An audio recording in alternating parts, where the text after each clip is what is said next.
Shalom saudaraku yang dikasihi oleh Tuhan, salam sejahtera buat kita semua. Teman-teman dan saudaraku yang dikasihi oleh Tuhan, kembali bersama saya dalam channel ini.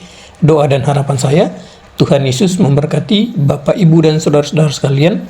Dan harapan saya, kiranya apapun yang dilakukan Bapak, Ibu, dan saudara sekalian diberkati senantiasa. Oke, baik teman-teman dan saudara sekalian, kali ini kita kembali melihat cuplikan video tentang video atau pernyataan viral dari saudara-saudara kita umat sebelah atau umat Islam yang mengklaim atau yang mengatakan bahwa tanggal 25 adalah hari mu'alaf sedunia. Dan kali ini kita akan melihat bagaimana pendeta atau menanggapi ini dengan cara yang santai. Nah, untuk itu teman-teman, tanpa berlama-lama, saya mengajak kita semua untuk menyaksikan cuplikan video berikut ini. Ini dia cuplikannya.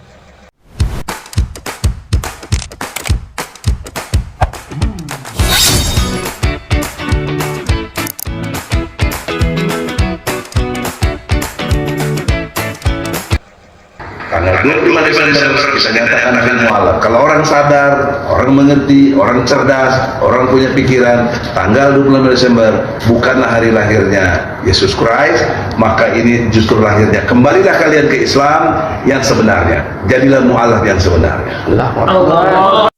Wow, haleluya. Lagi-lagi seputaran 25 Desember. Bagi kami Kristen sejati, penghuni kerajaan sorga yang masih menumpang di dunia ini, yang masih menumpang di Indonesia, bagi kami 25 Desember adalah hari pemberitaan Injil. Ya, teman-teman dan saudara sekalian, di sini Pendeta Mel Atok menanggapi tentang video terkait bahwa ya, kalau menurut saya sih secara pribadi ya, mereka mau merubah mau apa tidak masalah. Itu terserah mereka, suka-suka mereka. Intinya tanggal 25 Desember adalah hari di mana kita memperingati kelahiran Tuhan Yesus, di mana sudah dijelaskan dalam kitab Injil Lukas mengenai kelahiran Tuhan Yesus, maka dirayakanlah pada tanggal 25 Desember. Oke teman-teman, mari kita dengarkan dulu tanggapan Pendeta Mel Atok.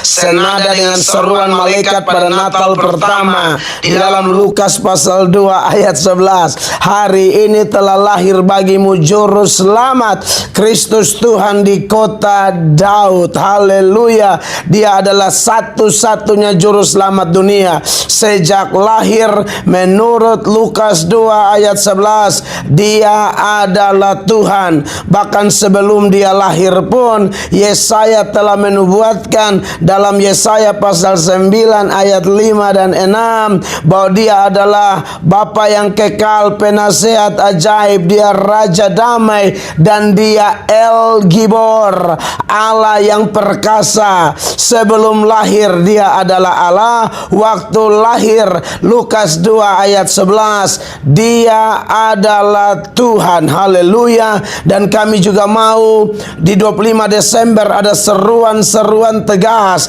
dari hamba-hamba Tuhan sejati, hamba-hamba Tuhan Yesus dari sinode apapun, dari gereja apapun, seperti Petrus serukan bahwa di bawah kolong langit ini, haleluya, tidak ada nama lain yang olehnya orang beroleh selamat kecuali nama di atas segala nama, name above all names, the one and only Jesus Christ, ya. Jadi buat kami 25 Desember, orang mau omong apa ke, orang mau bilang apa, suka-suka dia. Apalagi di Indonesia kan ada hukum yang mendukung atau undang-undang yang mendukung orang bebas bicara. Dengan undang-undang yang sama, saya juga menyuarakan saudara-saudara, buat orang Kristen sejati, saya percaya Anda tidak mungkin menerima ajakan Bapak tadi untuk kita menjadi mualaf. Mana mau saudara-saudara, itu hari di mana semua orang Kristen di seluruh dunia, gereja yang kudus dan am, bersepakat di tanggal itu bersama-sama secara serentak, haleluya, menyatakan cinta kita, menyatakan syukur kita, menyatakan pujian penyembahan kita kepada Dia Raja di atas segala raja, kepada Dia Tuhan yang hidup, Tuhan yang hebat, Tuhan yang dahsyat, Tuhan yang luar biasa. Dia adalah firman Allah yang telah menjadi manusia. Dan di dalam Kisah Rasul pasal 10 ayat 36 dengan jelas dikatakan di sana,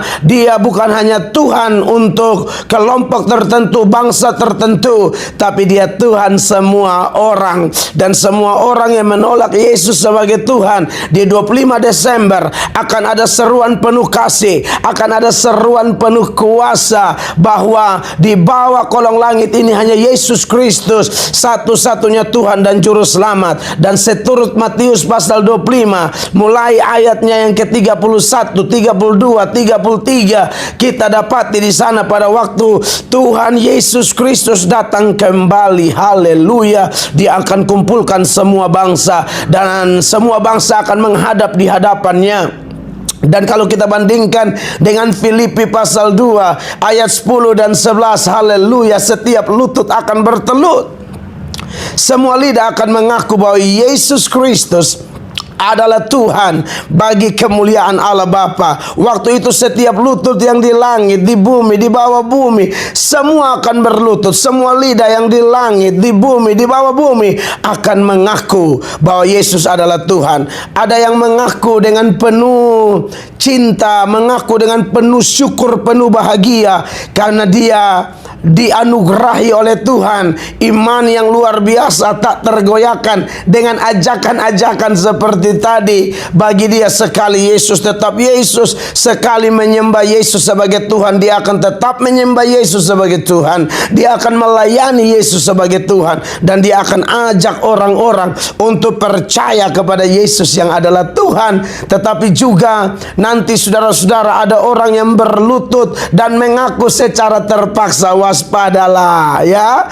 Jadi saya lihat semangat sekali Bapak tadi ya, mengajak orang, ayo kalian ya, 25 Desember bukan hari lahir Yesus Kristus, jadi kembalilah kalian jadi mualaf. Pak, saya mau kasih tahu Pak, Kristen sejati, penghuni kerajaan sorga yang masih menumpang di planet ini, tidak mungkin tertarik dengan ajakan-ajakan seperti Bapak atau orang-orang lain yang punya ajakan yang sama. Silakan Bapak dan tim dan teman-teman Bapak berpendapat tentang 25 Desember. Tapi bagi kami yang telah dibayar dengan darah yang mahal, telah dibayar oleh pengorbanan Yesus Kristus di Golgota, kami percaya bahwa nama kami terdaftar di sorga. Kami warga kerajaan sorga. Di 25 Desember kami akan memberitakan Injil dan mengajak, ayo siapa yang mau ikut Yesus, karena kami punya data jelas bahwa kalau tidak ikut Yesus pasti masuk neraka. Sedangkan mereka yang kelihatannya percaya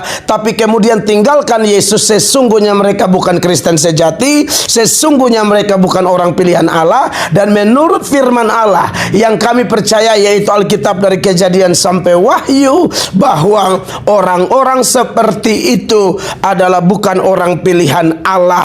Orang-orang seperti itu orang terkutuk. Seturut Matius 25 ayat 41, bahwa orang-orang di sebelah kirinya itu Tuhan akan bilang, nyala daripadaku orang-orang terkutuk ya, dan mereka akan masuk bersama iblis di dalam neraka. Haleluya. Kenapa mereka dikatakan terkutuk? Karena Yesus Kristus yang lahir, yang adalah Tuhan dan Juru Selamat, yang kemudian menderita, mati, dikuburkan, bangkit pada hari ketiga, naik ke sorga, duduk di sebelah kanan Allah Bapa, itu itu Dia adalah Tuhan yang datang mengambil alih dosa kami semua, segala dosa, kutuk, murka yang harusnya diterima oleh kami semua yang ada di dunia ini, kemudian ditimpakan kepada Kristus. Dan kalau siapa menerima Dia, di dalam Galatia pasal 3 ayat 13 dan 14 jelas di situ bahwa Yesus dianggap terkutuk supaya Dia melakukan itu demi Anda dan saya yang terkutuk,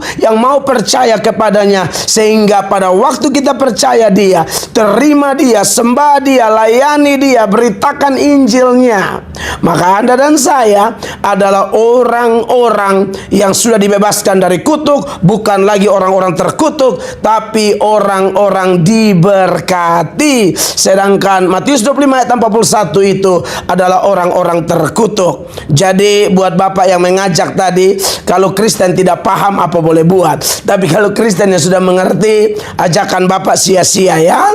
Dan Kristen yang sudah mengerti, justru kami tahu kepastian keselamatan itu, kami yakin 100% pasti masuk surga. Oleh karena itu kami ajak, ayo di 25 Desember mari terima Yesus, terima Yesus sebagai Tuhan dan Juru Selamat. Itu hari kudus, itu hari diberkati, itu hari kesepakatan gereja. Pusing amat sama omongan orang. Haleluya. Tapi tentu kita membalas dengan kasih, membalas dengan mendoakan, membalas dengan memberitakan Injil. Bahkan saya ketika pergi ke beberapa tempat di tanah Arab sana, ya di daerah-daerah mayoritas Islam seperti di Turki, di Abu Dhabi, dan beberapa daerah Islam termasuk di Palestina, sudah ada pohon Natal di sana. Bahkan saya nonton TikTok seorang Muslim cerdas, siapa namanya saya lupa, dia bilang pangeran Arab saja menyetujui perayaan Natal. Jadi kami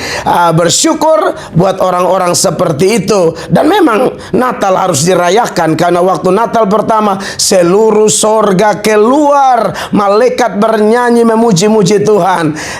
Ajakan Bapak tadi atau bilang 25 Desember hari mualaf itu tidak sedikit pun mengganggu semangat kami, sukacita kami untuk tetap merayakan Natal pada tanggal 25 Desember. Bahkan sepanjang bulan Desember Natal terus, sampai bulan Januari Natal terus. Bahkan saya pernah khotbah Natal di bulan Februari dan bulan Maret. Mantap, menyala Kristen sejati, menyala umat pilihan Allah. Tetap doakan siapapun yang mungkin sentil-sentil kita. Pembalasan bukan hak kita, pembalasan hak Tuhan. Saya Pendeta Mel Atok menyampaikan ini, semoga kita semua tetap penuh sukacita di hari Natal yang diberkati. Shalom, Tuhan Yesus memberkati. Haleluya.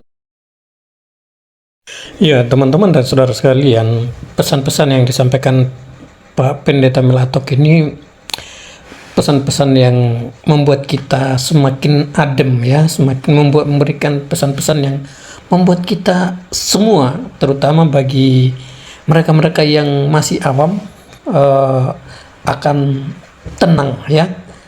Jadi tidak usah kepanasan, tidak usah marah, tidak usah emosi atau teriak-teriak, penistaan atau apapun itu, tidak usah, karena ya silakan suka-sukanya mereka. Tapi perlu diketahui bahwa kedatangan Tuhan Yesus ke dunia ini bukan hanya untuk orang Kristen. Yesus datang ke dunia ini untuk semua orang di bawah kolong langit, untuk seluruh bumi. Yesus datang untuk seluruh dunia ini.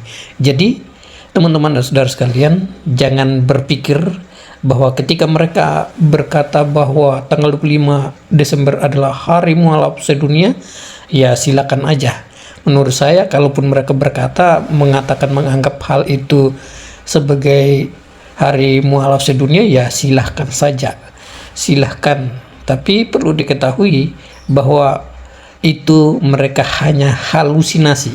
Mereka ingin mau menghancurkan kekristenan. Tapi percayalah bahwa sampai kapanpun, ketika kekristenan semakin hari semakin diancam, semakin semakin dihancurkan, semakin mereka berusaha untuk mau mengkucilkan kekristenan, percayalah, disitulah Injil akan terus bekerja. Disitulah kuasa Tuhan akan dinyatakan.